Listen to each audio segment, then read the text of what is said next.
მე თუ ფრაზას დავიწყებ ასე, ზუსტად ასე.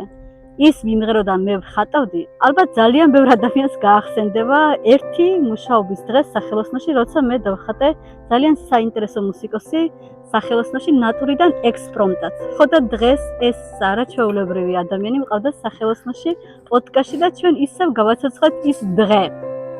მე დავხატე მისი პორტრეტი მეორეჯერ, მან ისევ მიმღერა და ეს ყველაფერი იმდენად მისტიური და ემოციური იყო.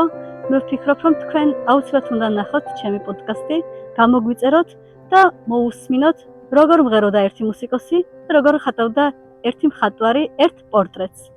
შეხვედრამდე.